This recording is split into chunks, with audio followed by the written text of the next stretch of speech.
Hi teammates, happy Monday. I'm going to record a video, and this video will tell you all the directions for Monday's asynchronous class. So watch this video and then you'll complete this on your own. So we've been working on our TDQ 2 paragraphs. We're writing 2 body paragraphs. So once you open the TDQ document, you can click on box 7. Now, last week you should have written your assertion and 2 context statements. So remember, you're answering this question here when we broke down the prompt. What are the similarities and differences in risks and incentives between the 2 businesses, Chipotle and Spider? What risks did the businesses take, and what incentives did they provide consumers? So you're going to have 2 paragraphs. Your first paragraph, you should really focus on the risks that the businesses took. Then your second paragraph should focus on the incentives that they provide their consumers. So you should have an assertion written from last week. Mine is it's my main argument. Both Chipotle and Spider took many risks when they opened business, and now they both provide consumers with positive incentives.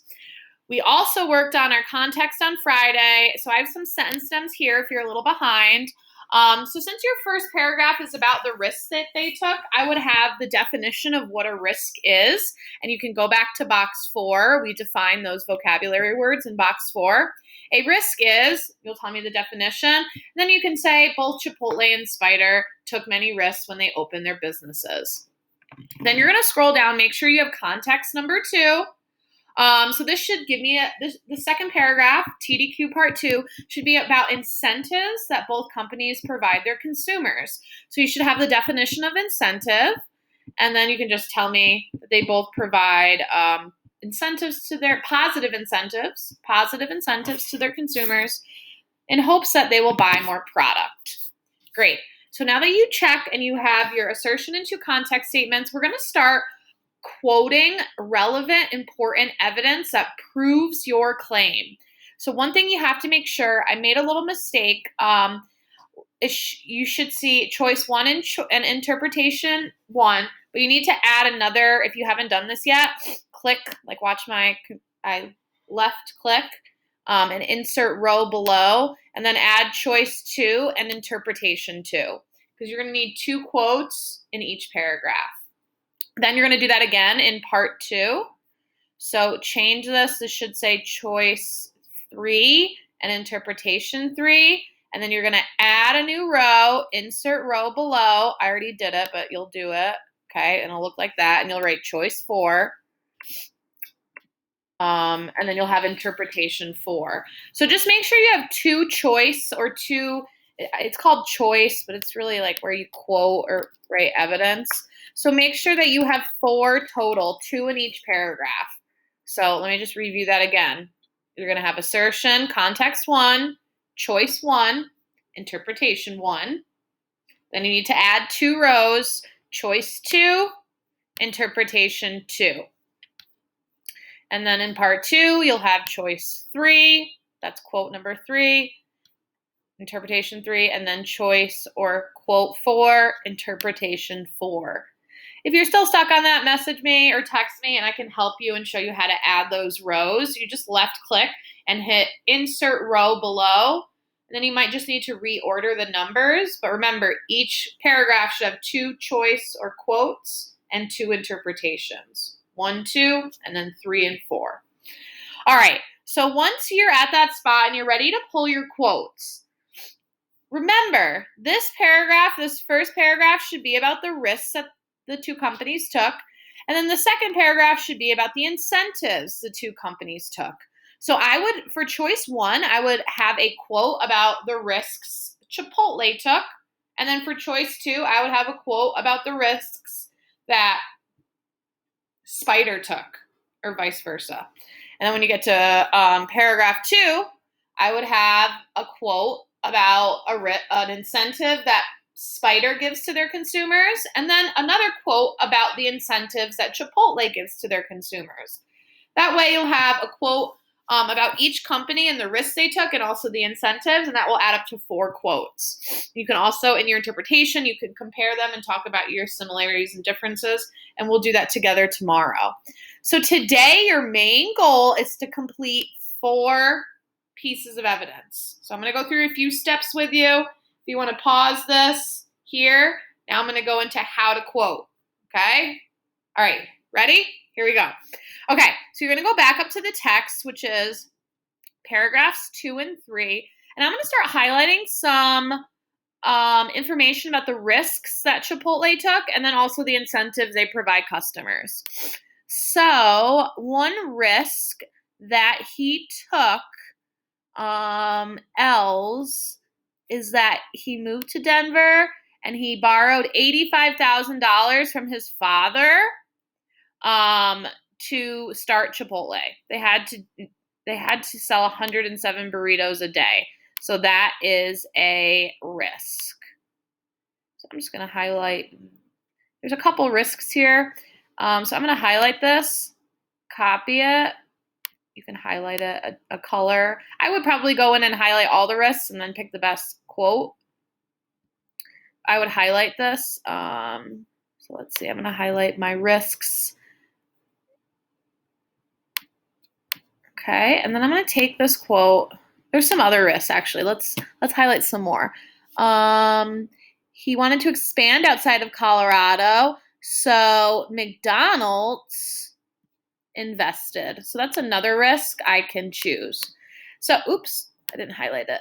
Okay, so I want one risk about Chipotle and one risk about Spider. So I would choose one of these as my first quote. You just need really one about Chipotle. So I'm going to choose this first one about how he borrowed money from his father. Copy it. Scroll down and add it here. Now, I have it in quotation marks, but I need to set up my quote using the magic 8. So I'm going to show you how to do that and then, on my slideshow, and then I'll come back to this document.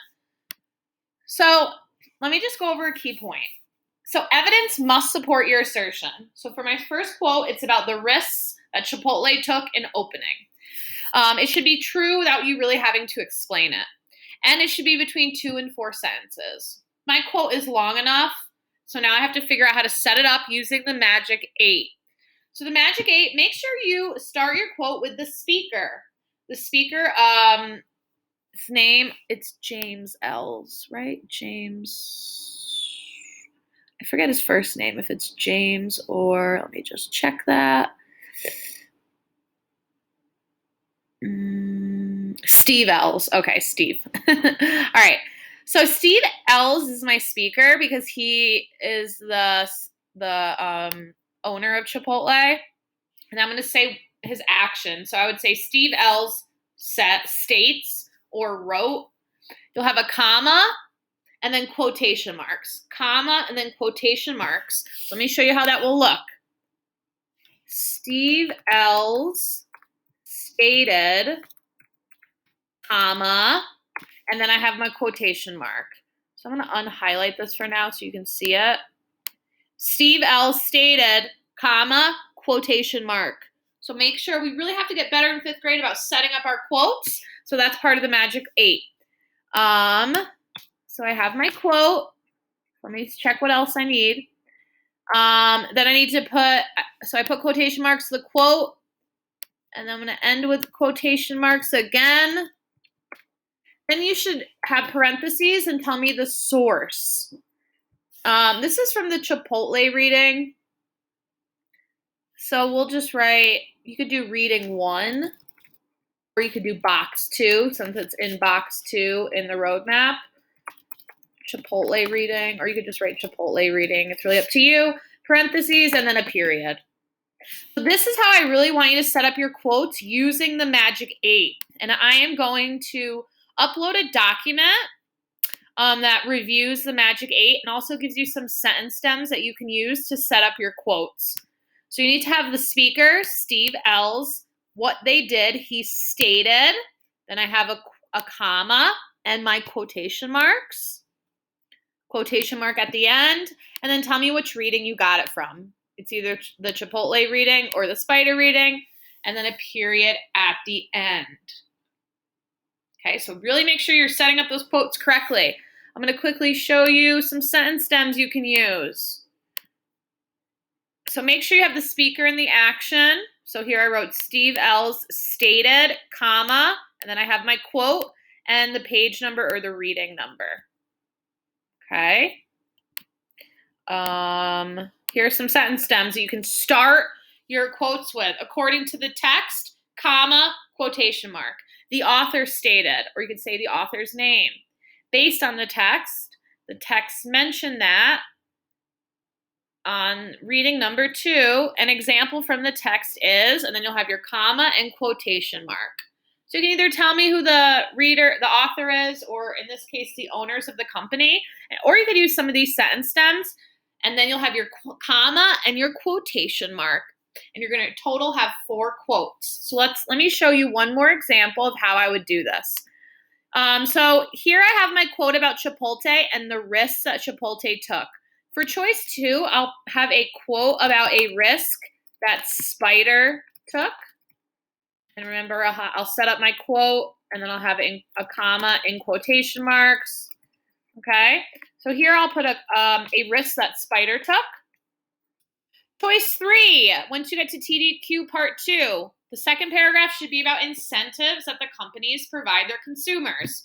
So I'll have a quote about an incentive that Chipotle offers, but let's also have a quote about an incentive. You could do this down here in quote 4 or quote 3, it doesn't matter, about an incentive that Spider gives their consumers. So let's switch to the third reading, or the second reading, the third box.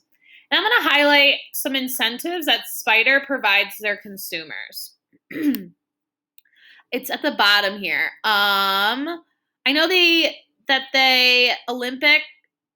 the Canadian Alpine team clothing, Spider gear, and also they provide it to Olympic skiers. So I'm going to copy that quote, and that's going to be my example of the incentives that Spider gives their consumers.